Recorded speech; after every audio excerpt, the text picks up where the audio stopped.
Hello, homies. Like a kid before Christmas, I was counting down the sleeps in anticipation of my interview with the incredible Joette Calabrese. I feel like she needs no introduction, as she has passionately been working for 3 decades to demystify homeopathy so that the general public can use this incredible natural medicine to take charge of their own health. Homeopathy is constantly under threat worldwide, so the more we can work to get the public to rally behind homeopathy and use it for themselves, the better our chances of keeping this 200-year-old natural medicine alive. Joette has done an incredible job with this, having tens of thousands of members in her mighty members group and helping many more thousands with her regular Facebook Live sessions. If you're new to homeopathy, your number one stop for information should be joettecalabrese.com. I'll post the link in the show notes. As she says in the interview, if you are unsure of what remedy to use for a certain condition, simply go to Google, type in the name of the condition, and type in Joette Calabrese after that, and chances are really good one of her blogs will come up with some information which you can use to treat yourself and your family with homeopathy. She's written her blog for 14 years, so she has a ton of information available. I also want to dedicate this episode to the legendary Dr. Robin Murphy, who sadly passed away on 17 November. He was an absolute giant in the homeopathic world with his insightful materia medicas, repertory, and lectures. I have done several of his online lectures, and he's one of my absolute all-time favorite lecturers for his common sense approach to health and homeopathy and his seemingly endless knowledge, which he shares so generously. I wish I could have met him in person, and in a way, it feels like I know him due to the dozens of hours I've spent listening to his online lectures and the fact that I use his repertory every single day in my clinic. I couldn't practice without it.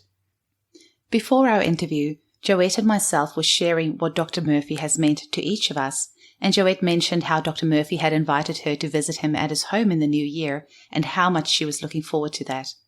I know that Joette will agree with me that Dr. Murphy lives on every single day in every homeopath around the world who uses his materia medicas, repertories, and lecture notes to help our clients return to health.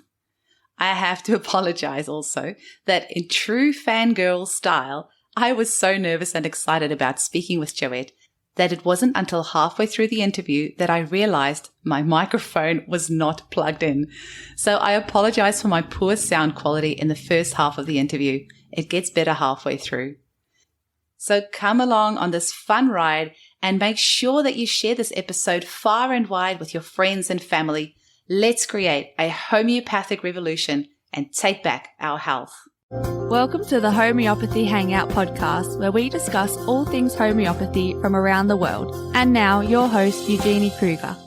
Hello, homies. Do we have a treat for you today? We get to hang out with the one, the only, drumroll, Joette Calabrese. Welcome, Joette. Oh, for goodness sakes, you're so funny.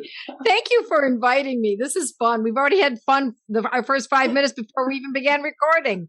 Like I warned you at the start, I'm going to have like spontaneous squeals here and there because I'm just so grateful for your time and so happy to have you on. And I feel like we're two kindred spirits on a mission here, trying to empower families to use homeopathy in the home. Yes. But I wonder if we could kick it off, Joette, with you telling us a little bit about how you first were introduced to homeopathy and what's your journey been to discover homeopathy? Well, I have a couple of stories and I don't want to make this too long, so I have to choose one or the other because they intertwine. Probably the most poignant that I think many people would associate with was up until about my 30s, early 30s. I lived by taking over-the-counter and prescription drugs. It was just my lifestyle. And I had been plagued with allergies as a child, so I had lots of shots, testing shots and treatment shots. And I come from a big, fat Italian family, and several doctors are in the family. And so they were always good-heartedly trying to help. But what always ended up occurring was another drug. And so then also in my 20s, I married a doctor, and for 6-7 years, he basically what he told me to take, I took. And so we had a closet. It was actually a linen closet that was from floor to ceiling, just drug samples. There was no room for towels. There was no room for sheets. There was only samples of drugs that he got through his work. And so anytime I had a little of this, a little of that, I would just take it. It was the paradigm. It was the lifestyle. This was in Washington, D.C. And so I subsequently left that marriage, and cold turkey, I decided to stop. I realized I wasn't well, and I knew that I didn't know whether or not I'd be even more unwell if I stopped all the drugs, but I knew that the drugs were no longer helping, or they had never actually really helped. So that it was something that was not too difficult to figure out, but it was foreign to my thinking. There's no doubt about it. And I knew no one else who had done this. Mm-hmm. And so I just said, no more. I'm not taking another aspirin. I'm not taking another Tylenol. I'm not going to allergists any longer. I'm not taking the birth control pill. I am stopping everything. And from now on, I'm going to use herbs or food. And at the time, I knew nothing about homeopathy. And I'm going to see what I can do without. So that was a big, big shift in my thinking. So I started to study botanicals and essential oils. And in those days, we're talking about the early 80s. Essential oils were unknown. People didn't know what they were. There was no internet, of course. And so I got together with a group of other women, and we started to study these kinds of things, not homeopathy yet. And we were ordering essential oils from France. You couldn't buy them in the US that I was aware of, or that we were aware of. So we just did with what we could. So then I subsequently met my present husband, and I got pregnant about a year later. And at that time, I was starting to question, how should I have this child vaccinated? Should I postpone the vaccines? Should they all be given simultaneously, as they always do? Should we separate them, and et cetera? Put them on a different kind of a schedule.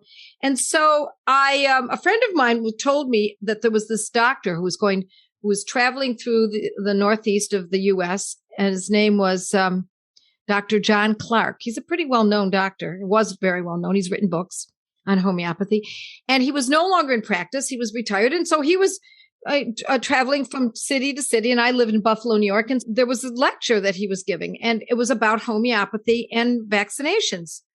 So I had no idea what homeopathy was. In fact, what I thought it was holistic, the way most people hear, home remedies, raw vinegar and vitamin C.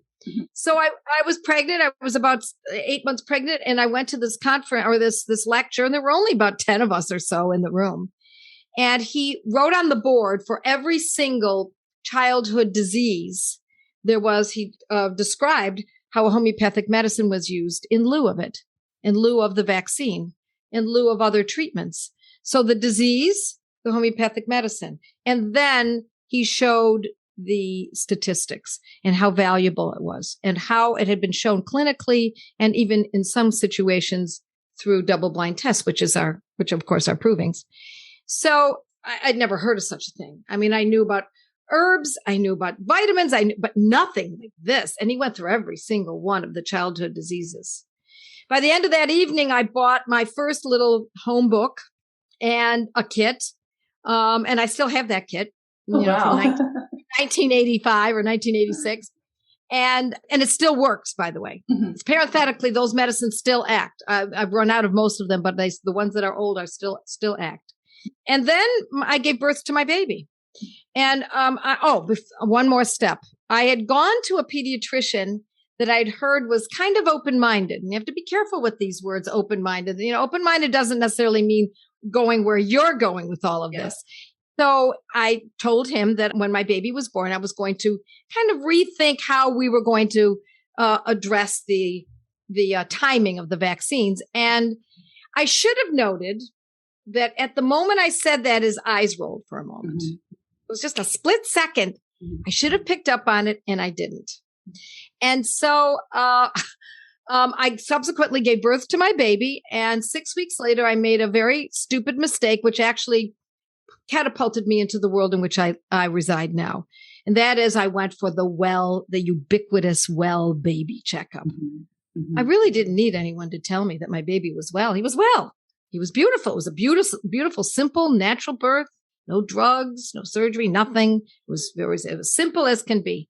And so when I took him in, I was holding him in my arms, and the doctor and I were talking, and in trotted the nurse, and she had a little vial of something and plunked it right into my child's mouth. And I said, "Oh, what was that?" Yeah. She said, "Oh, just his polio vaccine, dear." I was beside myself. I was so angry that no one had said anything to me, that they hadn't read the chart that I had discussed this with the doctor weeks before my baby was born. It was all completely ignored. And I was just one of the many mothers in the routine. Mm-hmm. And so I left there vowing that I will never return to that place again. So a few days later, my 6-week-old baby, who was perfectly healthy, got a fever of 105.5. And he stopped nursing. And it was, and this went on for 2.5 days. Now, all I had some essential oils, I had some herbs, but I really didn't know what I was doing with homeopathy. But I had the simple book. It was Dana Allman's book, Everybody's Guide to Homeopathic Medicine. Yeah, it's here on my rack. Yeah. And it was the first edition. It was bright yellow. And I went through, I had my baby in my arms for 2.5 days while he was burning up, not nursing. He would not nurse. He was out of it. His eyes were glazed over, and I held him and I read the book twice, the whole book twice. I just read every page. I did nothing else. I didn't eat. My parents lived next door. They brought food over. I said, I don't care I'm going to figure this out. I'm not going back to that doctor. And I found a little passage that discussed the fact that when a child is hot or a person is hot, very hot with a fever, and there's a little odor, that the remedy is likely to be sulfur. Well, a 6-week-old baby doesn't have an odor. They smell fresh and beautiful. Mm-hmm. And he did have a slight odor from his breath. And I gave him sulfur, and within sulfur 30, and within about 30, maybe 40 minutes, my mother was there. And so was one of my closest friends. He just firmed up in my arms. The fever adroitly melted away. He commenced nursing, and that was the end of it. Amazing. Now, that was 34 years ago, and to this day, he still has not had a fever. Honest to goodness, I don't think it's necessarily because of the sulfur, but he's not had another fever. The only fever he had was induced by that liquid that was poured into his mouth against my will. Amazing. And so that's what got me going. And I said, I'll be darned. Mm-hmm. I'm never going back again. Mm-hmm. I'm going to figure this out myself.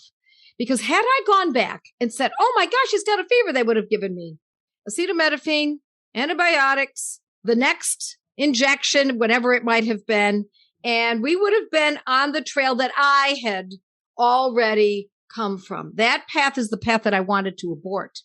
I did not want that to carry on for myself or my children. And so I raised 3 sons to adulthood and never took them into a pediatrician again. Never. We did it ourselves. And we lived on a small farm. We had about 15 acres, and we had goats and chickens and ducks and bees and fish in the pond. And there were lots of injuries, and they all got ear infections, and they all got a bronchitis or two, and they all had strep throat or conjunctivitis. They all got, and we were not lucky. Some people, oh, you were lucky. No, I wasn't. It was just like any other family. We had all of the same things, but I had something that no one else had, at least not very many people. And that was, I had a knowledge of homeopathy and my remedies at the ready. And so that's what set my life into gear. And having accomplished that, every year that passed that we didn't see, we were able to treat this condition or that condition, I celebrated. Mm-hmm. And now today, my children are adults and they love the life that they lived and as children. And it's a beautiful thing. It's a beautiful thing to behold. And anyone can do this, even if they'd started the wrong way. Even if people say, well, I already ruined it. No. Oh, nay. That's not so. Because I made all the mistakes in my my whole early life, from the time I was a small child into teenage years into my 20s. And then it was in my 30s that I decided that I was going to stop. But it doesn't matter what the age is. It doesn't matter how old we are and when we start. It can be done. Yeah, we can turn the corner at any time. That's such an amazing story, Joette. But, there's a little bit of sadness in there as well, in that 34 years later, not much has changed in the medical system. Oh, it has not changed. Here I am every single day in clinic hearing about mums saying, They force this procedure on me. They force that procedure on me. And unfortunately, it all starts the second you go in for that first pregnancy appointment. Yay, I'm pregnant, exciting. And you go to your doctor, and then they force this medical procedure on you, several ultrasounds, several vaccinations. And it starts so early on. Antibiotics and yes. It keeps going. Oh, yes. You have to be able to say, I think I can do this. My grandparents all four of them were immigrants from Sicily, and they came not knowing the language. They didn't know the culture. Their first few children at the top of the family were also born there. And then they came to this country, and subsequently my parents from each family were born here. But I think I had an advantage because my grandparents instilled, at least especially in my mother, to not trust certain kinds of people. Mm-hmm. Not that the doctors are scoundrels. I don't want people to get that sensation that I think that, because had something happened to any one of my children that I could not handle, you bet I would have gone to a doctor. But I was able to handle it.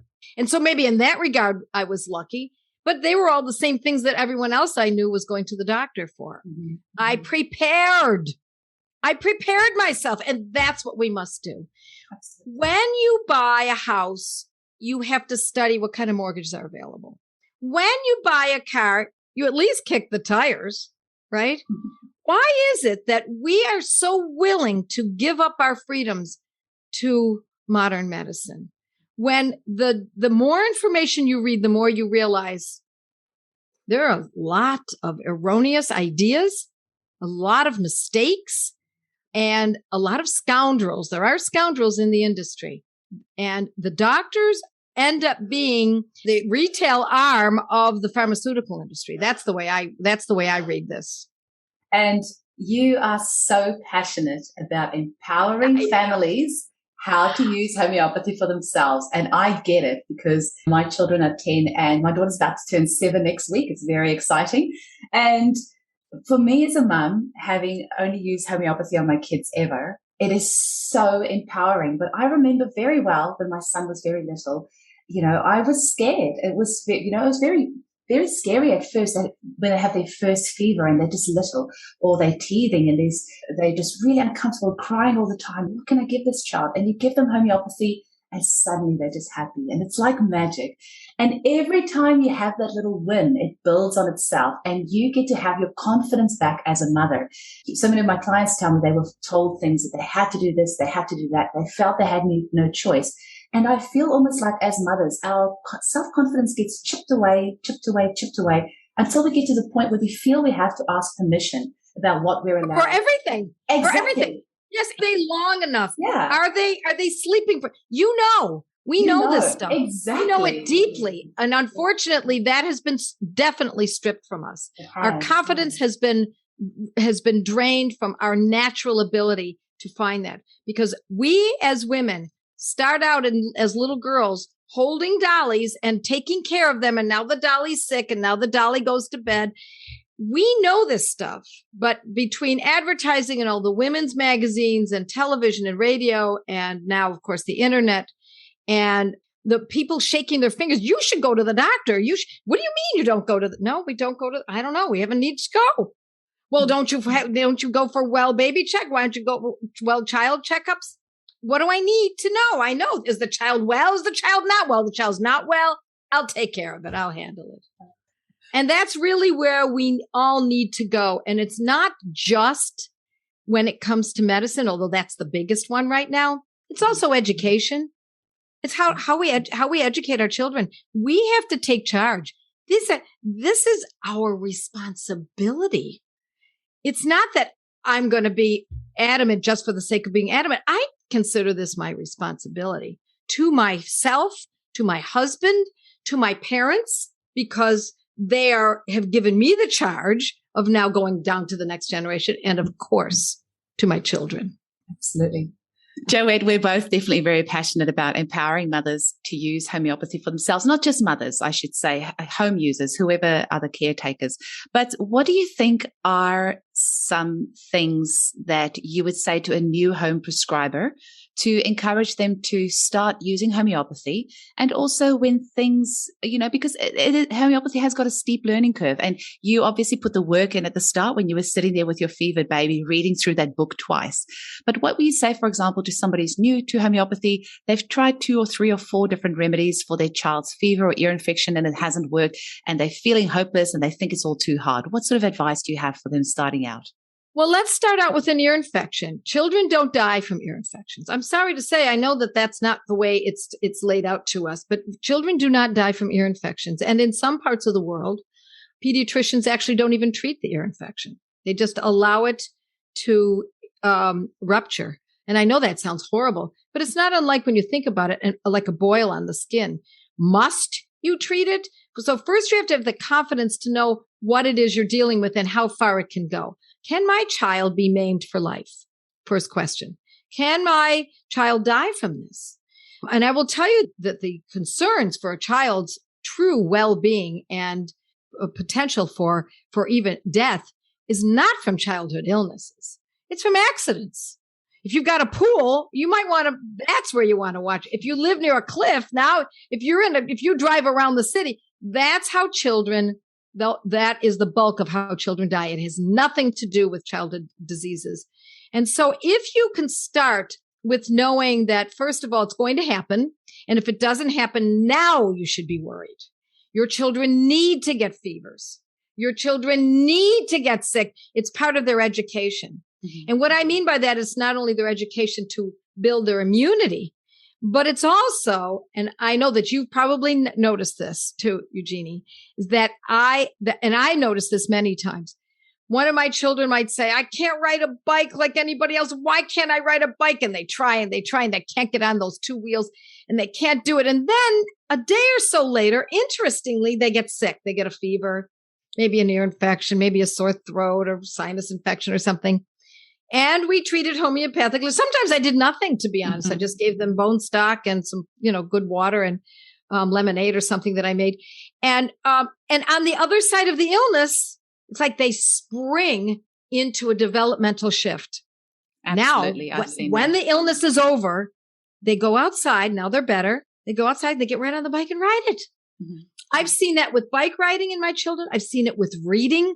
I've seen it with tying shoes. I can't tie a shoe. Everybody else can tie their shoes except me. Well, they get sick. So if we take that illness and suppress it with synthetic drugs, we are taking away an opportunity for that child to develop. That is, if we understand these kinds of nuances, then suddenly illness doesn't look scary. Now illness looks necessary. We don't want children to live a life without a little bit of suffering. Not that you want to instill that you don't want to put the suffering on your child. Instead, you want to help them along when they are suffering. But that is part of the human condition, to suffer and grow and suffer and grow and suffer and grow. That is part of it. And when we suppress illnesses with drugs, we are driving the pathology, the little pathology, to a deeper pathology. So if your daughter's getting urinary tract infections and she's being given antibiotics, I guarantee that antibiotic is going to be needed again. I guarantee it. But if you're using cantharis, now it's very likely it won't come back. But if it does, it'll be a lower version, a lesser version. And then if it comes back again, it'll be even a lesser version because the medicine is making the correction. Whereas the conventional synthetic commercial drug is only going to kick the can. It's not even kicking a can down the road. It's more like kicking the snowball down the hill, because as it goes down the hill, it gets bigger and bigger and more looming until eventually your daughter often can end up with a chronic urinary condition.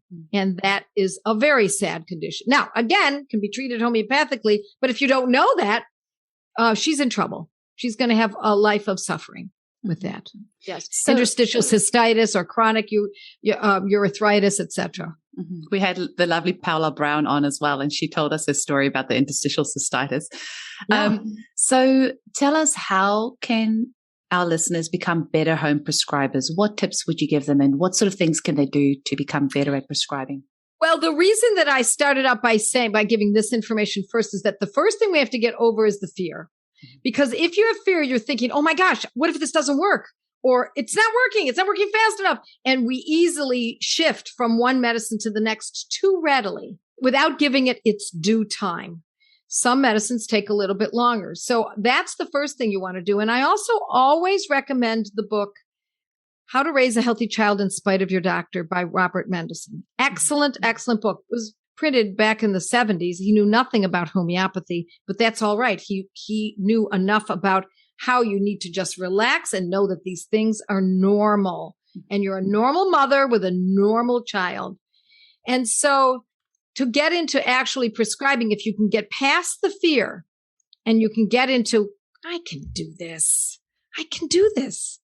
Now, what I say is follow the rules. So when I teach on my blog, and I have been authoring this blog for close to 14 years, every single Sunday night it's put out. If you look up whatever the condition is, let's say it's shin splints, and you put my name, Joette Calabrese, I give you exactly the name of the medicine, the potency and the frequency. Fevers, Joette Calabrese, or whatever it might be, conjunctivitis, sinus infections. And I give you exactly the protocol. It's a formula, essentially. And I urge people this is also a big part of it, is to own the medicines. It's one thing to know what to use. It's quite something else if you don't own it. Mm-hmm. And then, it's Saturday night, it's 11 o'clock and oh my gosh, my child has got croup and I know what to use. I know it should be aconitum, but holy cow, I don't own it. No, make sure you own the most important medicines. And that's approximately top 100 remedies. Absolutely. Now, you are also a big fan of the Banerji protocols, and I have a membership group as well with 770 mums in there. There's a couple of dads, mostly mums in there, who are all just so passionate about homeopathy and love prescribing, and they're all huge fans. And I posted in my group saying, eek, I get to interview Joette. What sort of questions do you want to ask her? And a lot of them just wanted to know about the Banerji protocols and how you first came upon that, because I'm assuming you were also classically trained and then discovered the Banerji protocols. Can you touch a little bit on that, and also how that's really helpful for home prescribers to use? Yes. Well, I'd been practicing classical homeopathy full time for 15 years, and I started to note that it wasn't as fruitful as I'd hoped. I mean, I got results, but they were long in coming. They were complicated, and they couldn't be reproduced. So I started to know. I studied also under Dr. A.U. Ramakrishnan from India, and we would meet. Oh, you got his book? Yes, yeah. Yes, yeah. You got to have that book. That's right. It's a very important book. And I studied with him for about 5 years in Toronto, and then New York, and New Jersey. And he had some protocols. And so, as a matter of fact, he presents them somewhat in that book. Mm-hmm. And that's what opened my eyes. But I also was starting to note that I was coming up with some protocols. It was not that difficult to figure out that time and again, high fever was belladonna. That is not classical to say that.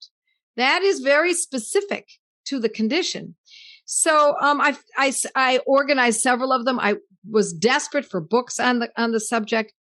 And I did find a few books on it, but then I was teaching at a local college. I was teaching nurses, teaching homeopathy. And one of my colleagues came to me and said, have you heard about these doctors in India who see 100 patients per day? It's a father and son team, and they're curing cancer. I said, 100 patients per day as a classical homeopath? That's impossible. You're lucky if you can do 6. And so, I said, oh, well, I didn't say anything. I'm just thinking to myself, that doesn't sound, somebody must have misunderstood the information. Added an extra 0 there. Right. Yeah, exactly. So, and then I heard it again a couple of years later.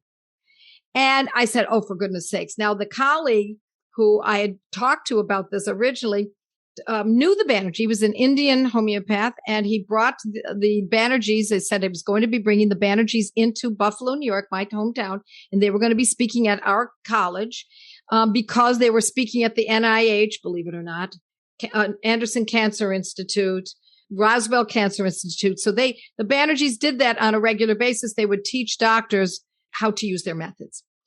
And so he said, I'm inviting you to join. I said, look, just do me one favor, please. make sure I have lunch with them. I really want to get to know these two people. So we arranged it. We had lunch together, and Prateep and I, the younger one, really just hit it off. And I asked if he would mind if I could go to his clinic and observe. And he said, sure. So it took about 1.5 years to be able to actually make that arrangement. And when I got there, I was very impressed. There were 12 doctors, all medical doctors, conventionally trained, and also homeopaths who used only homeopathy, and each one of them saw 100 patients per day, which meant there were, 1,200 patients per day being seen. At the end of the week, it's 7,200 people. And so what they were doing was specific protocols for specific conditions, which meant that they were reproducible. It didn't matter what side the person slept on or what they thought about, if they had long eyelashes. It was all about the name of the condition. What's the name of the condition? Oh, irritable bowel syndrome. Okay, here's the medicine for it. Mm-hmm. Okay, so here, and we could do that with any of the chronic diseases. And so I sat there knee to knee next to Dr. Prateep Banerji, day in, day out, 10 hours. And some days it was 10 hours. Other days it was 8. And then I went to the night clinic. And there was a train of people throughout the entire day. I did it for 13 weeks, but that wasn't enough. I thought I was only going once, but I went 8 times, 8 years in a row. Wow. And I sat next to them and observed and recorded absolutely every single case that I saw. And I wrote it down, came home, collated it, organized my notes, put it all together, and then started to teach it. Because after having taught homeopathy in people's homes, in schools, in churches, and in clinics, in the college, every time I taught it, I was assigned to only be able to teach about acutes. I could never teach. People would often ask me, what about eczema? Oh, well, eczema. Now that's a complex situation. And that's what people really wanted to know, because they weren't suffering from acutes every day. They were suffering from these chronics, or at least their family members were. Now I had something that I could teach to parents, to mothers. I say mothers and grandmothers. I realize there are men out there. And I also realize that there are plenty of women who don't have children, but they're a mother to someone. They're a mother to their pets, to their livestock, to their family members, to their community, that we're all acting as mothers because that's our instinct. And so that's what really spurred me on. The moment I got back, I put together a course. And it was very rudimentary because I had only been there one time, 13 weeks every day, but nonetheless, it was only one round. Then when I went back the second time, I did it again and again and again until finally I really fine-tuned it. And I collected close to 8,000 cases. Wow. Which means that I observed and recorded and wrote them all down. I had writer's cramp. I went through many pens and many books, notebooks, writing this all down. And then I put together these notebooks of this information. And that's what I teach on my blog. If it's simple enough, it's more complex, then I teach it in courses, online courses. And now I have our academy that we just launched a couple of months ago, so that it is much more in depth. Mm-hmm. So that is what gets me going every day in the morning. When I wake up, this is what I want to do. Mm-hmm. And you have so many places where people can go to educate themselves about homeopathy, because you've written a book, you've got online courses, you have speaking engagements, you have your excellent Monday night lives on your Facebook, which is just so fun. And you have your incredible podcast, which I've been listening to for a couple of years. It's actually funny. I had a Facebook memory come up just yesterday of me 2 years ago, busy pruning the grapevines. And or I was doing something on the farm, and I was like listening to Joette's podcast while I'm busy pruning. And so you've been with me for a long time in my ear holes for hundreds of hours. I'm so glad you shared that with me. That's so nice to hear. Yeah. It's great. Yes. It's good to get that feedback sometimes, because, you give so much, and getting that appreciation back, knowing what a major difference you're making in people's lives all around the world is really good, because I know it's fuel to the fire. It keeps us going. Hey, and you've made such a huge difference. So what are some of the places that people can engage with you? I guess we'll just put all your links in the show notes, but what's well, the podcast is nice, as you said, because it's easy to listen to. Now, I used to record those podcasts. Now I've hired someone to do it, and it's Kate, and she does an excellent job. And we often ask those who have had good experiences with homeopathy and even not so good experiences. We want all of it. We want to know what goes wrong and how to deal with it, to be interviewed by her. And we've kind of put it on hold for a little while, but there's still so many of them. We recorded them through the years. So that's nice because you can listen to it on any device, and you can still be pruning your grapevines. Your grapes. Yeah. And making bread or mowing the lawn or something. You can still be doing those kinds of things. And then the podcasts are really just for listening and jotting down. I don't give any particular protocols for that. But in the blog, that is really an opportunity to get whatever it is that's going on, as I said, in your life, and just all you do, you can either go to my website and look it up on the blog, or you can just use my name, Joette Calabrese, and then the name of the condition. And I also give where it can be purchased. Now, you're in a different part of the world. Depends on where someone lives, where it can be sent.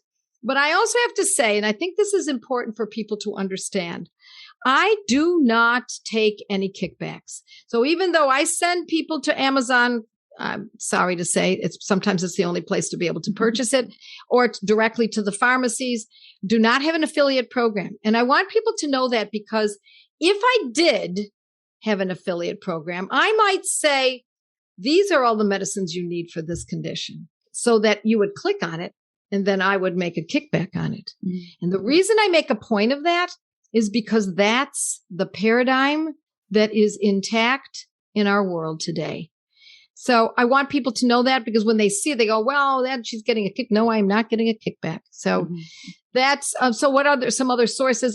You don't even need to go to my website, although you will get a lot of information there if you just use my name and any condition, because I've written for many other blogs. I've been in many podcasts. I've been interviewed time and again, and you'll find me in many different resources. So there are things that never even made it to my website. Articles that I've written for Wise Traditions, which is the Weston A. Price Foundation's journal. I had a column there for 11 years. And you'll find plenty of information just from that column alone, called the Homeopathy Corner. It's actually, that's what I always feel as well for home prescribers. There's so much information out there. If you want to empower yourself with using homeopathy and taking back your power to treat your family yourself with natural medicine, it's all online. It's all there. There's lots of reputable sources. And like Joette said, just pop her name in there in whatever condition. And we actually found a great protocol that you did for molluscum the other day, because we seem to be having a lot of molluscum here in Perth. Really? I don't know if it's worldwide, but for children mostly, yes? For children, yeah. And we have a area here called Karratha, and I don't know if it's because of what it is up there, because it's really hot. It's 40 degrees for several months in a row. I don't know if that's why or what it is, but there seems to be just so much molluscum over there. And I was very happy to find that you had a protocol for that. We have used the nosode in the past, and we've used carcinosin, and Patricia Hatherley was saying that lacumanum is supposed to be a good remedy for that. But yeah, we've discovered your protocol, and a lot of the mums in my group are now using that. So we'll give you some feedback on how we go. Yeah. But the beauty of the Banerji protocols is that there is no promise that it is 100%. Mm-hmm. And if you get a hold of the Banerji protocol book, in the beginning of the book, they explain that in the first line that they suggest for a particular condition covers about 80 to 85% of the population that has that condition. Mm-hmm. And if you understand that, it's a very high number. That if you happen to be in the 80 to 85%, which most of course are, then that first protocol is going to act for you. But if it doesn't act and you've given it its due time, you can go to the second protocol, and that's going to cover about 10%. Now we're up to 95%. Mm-hmm. I completely agree. I think even if you look at chamomilla for teething, that's probably going to work for 80% of babies, for teething babies, chamomilla, but it's not going to work for everyone. And then you really have to narrow down those other remedies for sure. Right. Part of that is to make the assumption that it is going to work. Mm-hmm. That's part of this, because again, it circles back to the idea that we have to gain our confidence back. We have to know that we can do this. We have to it takes guts, spunk, and moxie. And some people say, well, I just don't have that. No, you have not developed that. You have to build that guts, spunk, and moxie muscle. And it comes from learning and reading and reading and reading and reading and starting to change and shift that paradigm from somebody else knows better. No, I think I can do this. Now, if you're part of a group, a study group, and that's one of the things that I always talk about too. We have study groups called Gateway to Homeopathy. We have people from your neck of the woods, from all over the world, and they meet every few weeks and they study one of my manuscripts, and then they become friends. Now they're online friends, and should something happen, they've got each other to help. It's beautiful. It's magic. We have tens of thousands of people who are in those groups. Wow. Yes, it's that many. I never thought in a million years that this would grow to this degree. Absolutely beautiful. We have about 40 people joining every week, just those groups. I know. Incredible. It's remarkable. What a huge support group. That's beautiful. Yes. We've only got, like I said, 760 odd here in Perth in our little group, but it's the most beautiful it's a thing. Great start. When you have, it's 11, 12 o'clock at night, somebody's child has a fever, you don't have that remedy. And because it's more like a local group, one of the mums posts in there, and within 5 minutes, another mum will come and drop a remedy off to her. And that's what we want, creating that community, supporting each other and creating healthy children and healthy families and taking back our power. Hey, that's what it really comes down to. Yes, it does. It's about freedom. Mm-hmm. It's about freedom to make our own choices. Absolutely. Yes, absolutely. Now, Joette, what are your hopes and dreams for the future of homeopathy? Well, I would like it to stay, because I think that our kind of thinking is under threat right now. So I want to see it stay. And so the way we do that is that we do it from mother to mother, grandmother to grandmother, and family to family. That's really the way it has to. We have to link arms across the earth. There's no doubt about it. If we don't take this on, it will be taken away from us. I do believe that that's a potential. And so I always say, no worries. Own as many medicines as you can. Own the medicines that are the top 100. First start with maybe the first 30, then go to the next 30, and then get to 100. And know others who are doing the same thing so that you can build together. And my hope is that this spreads faster than the kind of advertising that's being done and the kind of media that we have to put up with today. And women are great communicators. And I believe that I was quite dismayed for this past 2 years, but I think there's a light at the end of the tunnel. I think this could definitely turn around. Mm-hmm. I do believe that, because people are waking up to the fact that, wow, the jig is up. Wait a minute. We thought we trusted these organizations. We trusted this. There's a lot going awry. Mm-hmm. And so I guess it's really up to me to make the decision. Mm-hmm. Absolutely. And I always like to finish off on a little bit of fun. Your top 3 homeopathic remedies that you couldn't live without, what would they be? Okay. Ignatia. Ignatia 200, no doubt. Not 30, not 1M. Ignatia Amara 200C, because it is a mother's best friend when she's overwhelmed and frightened and anxious. And she's worried, and especially, let's say her child is sick and she's worried. Now it's time, Ignatia 200 twice daily for a few days. That's my number 1 medicine. Number 2 is arnica. Not just for injuries. Arnica is a great medicine for sleep. It's a great medicine for, believe it or not, acne, for eczema. It can be used for waking in the middle of the night.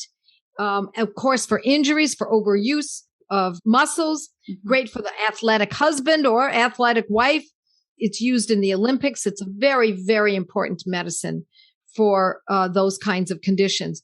But it is also used for even eyesight. The way this medicine works, what is written in the Materia Medica is a drop in the bucket. It has such a sweeping ability. It's much grander than what is written in most Materia Medicas.